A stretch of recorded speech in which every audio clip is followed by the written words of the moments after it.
जिसे देखकर सब हंसे, वही सबसे बड़ा ज्ञानी निकला। क्या एक टेढ़ा बच्चा पूरे दरबार को हरा सकता है?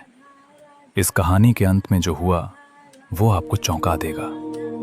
कल्पना करो, एक छोटा सा बालक जिसका शरीर 8 जगह से टेढ़ा हो, लोग उसे देखकर हंसते हों, उसका मजाक उड़ाते हों, लेकिन वही बालक एक दिन पूरे राज दरबार के सबसे बड़े विद्वान को हरा दे। ये कोई कल्पना नहीं, ये सच्ची कहानी है महान ऋषि अष्टावक्र की।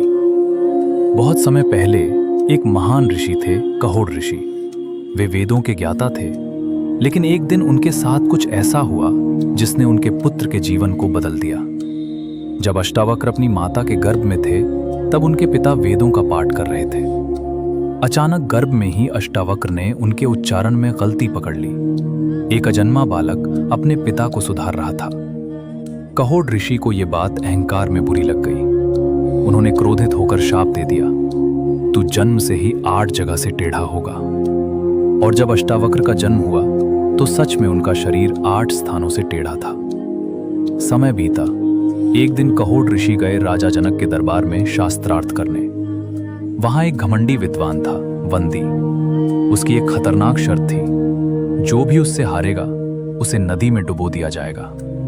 कई विद्वान हार चुके थे और दुर्भाग्य से कहोड़ ऋषि भी हार गए।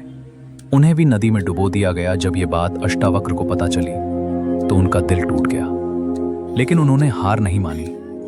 मैं अपने पिता को वापस लाऊंगा और उस घमंडी वंदी को हराऊंगा। लोगों ने उनका मजाक उड़ाया, तू इस हालत में दरबार जाएगा?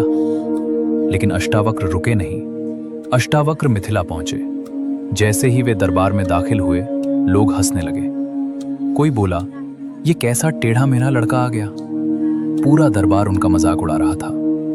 अष्टावक्र ने शांत होकर कहा, मैं सोच रहा था यहां ज्ञानी लोग होंगे, लेकिन यहां तो सब केवल शरीर देखने वाले हैं। पूरा दरबार सन्न रह गया। राजा जनक तुरंत समझ गए, ये कोई साधारण बालक नहीं। अष्टावक्र ने वंदी को चुनौती दी। वंदी हंसा, तू मुझे हराएगा? अष्टावक्र बोले, ज्ञान का कोई रूप नहीं होता। शास्त्रार्थ शुरू हुआ। वंदी ने कठिन प्रश्न पूछे, वेद, आत्मा, ब्रह्मांड, लेकिन अष्टावक्र हर सवाल का जवाब देते गए, इतनी गहराई से कि पूरा दरबार स्तब्ध रह गया। धीरे धीरे वंदी चुप हो गया। उसके पास कोई उत्तर नहीं बचा। वंदी को हार माननी पड़ी।